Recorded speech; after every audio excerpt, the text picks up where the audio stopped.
Hello folks, this is Neil from I Will Always Love Video Games.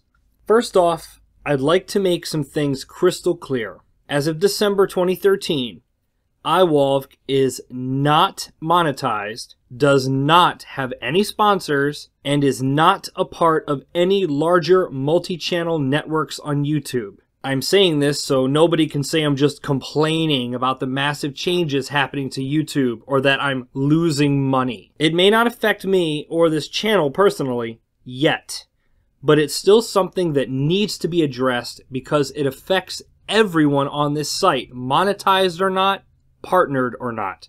Also, for those who say the YouTubers who are complaining should, quote, get a real job, these people play games, review games, and give opinions and criticisms on games. It's no different than a music critic or a film critic. Hell, it's actually a little more than what a music or film critic does. These people actually have to interact with their medium and play these games before critiquing them. Gaming is not a passive hobby. With music, you just put it on and listen. With a movie, you sit down and watch it. But even still, those types of critics have real jobs too. Critiquing entertainment mediums is a legitimate job. So if you're one of the closed-minded who believe it's not, then please, by all means, contact folks like Leonard Maltin, Peter Travers, and Robert Christgau and tell them to get real jobs.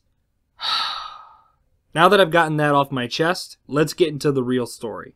The past few days, YouTube has been hitting thousands of gaming channel content creators with thousands of content ID claims. We here at IWALVG haven't been hit with anything yet, but like I stated earlier, we aren't monetized, so I don't know if that has anything to do with it. This sweeping wave of copyright claims seems to be affecting those who have been uploading Let's Play videos, long play videos, trailers, cutscenes, and original music from games. However, there doesn't seem to be any rhyme or reason. Broken Games HD has shown some of his claims only count a song halfway through a video instead of the whole video. Some videos are being claimed out of the blue by people who seem to be unaffiliated with the content shown in said videos. It's absolutely bonkers. I won't get into specifics of how this content ID thing is going down and how it's handled. Force Strategy Gaming already made an excellent, very detailed video explaining the changes and their terms, which I'll link in this video's description. I urge anyone that has a channel on this site, watch that video. I mainly wanted to give my thoughts on this. Okay, look, I kind of see where YouTube and Google are coming from. To an extent, mind you. They want to use this new copyrighted flagging system to take down, say, someone who uploads an entire music album? Go ahead. An entire theatrical movie? Sure, go for it. However, there's a world of difference between a Let's Play with no commentary and a Let's Play with commentary over it the entire time. The former is essentially a movie, and the latter is someone giving their opinions live as they experience the game. Those who play those same games and add commentary, opinions, intertwine their footage with original content, and turn a simple playthrough of a game into a new form of entertainment, they should be left alone. Guys like Angry Joe, James Rolfe, and the like should be allowed to continue their art. And that's what it is, folks. Whether you want to believe it or not, it's art. When you take someone else's art and you add something new and or personal to it, it becomes a new form of art. Don't believe that statement? Go look at Andy Warhol's friggin' can of Campbell's soup. And what about some of YouTube's biggest revenue generators, like PewDiePie? That guy has 17 million subscribers, and he has them by showing us games and commentating over them. So what will you do with him, YouTube? There's only two options, and neither of them are smart. You either flag or remove his videos and cut his monetization, probably pissing him and his viewers off so they go to a different site. Or you give people like him and others an exception, which will have other smaller gaming YouTubers turn on you and go to a different site.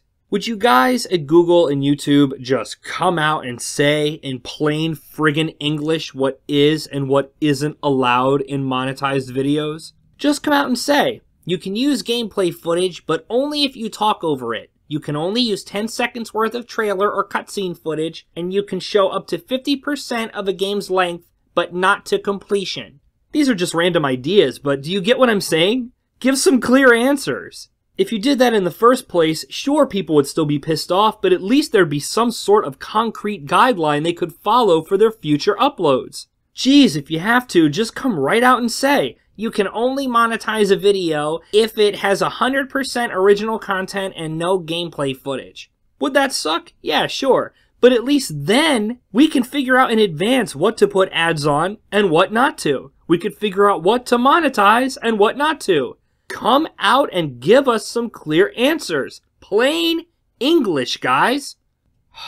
At IWALVG, we've stumbled a bit. Early on, we put up a video with third-party content, and we acknowledged it. Since then, we've gone to painstaking lengths to make sure any gameplay footage we use is our own, that we use royalty-free music and give full credit to their composers, and any music or sound effects we use from any third party are well under 10 seconds in length. We're trying our best to be on the straight and narrow, and we want to continue to do so. Like I said earlier, we're not monetized, we're not part of a multi-channel partnership, and there are plenty others like us.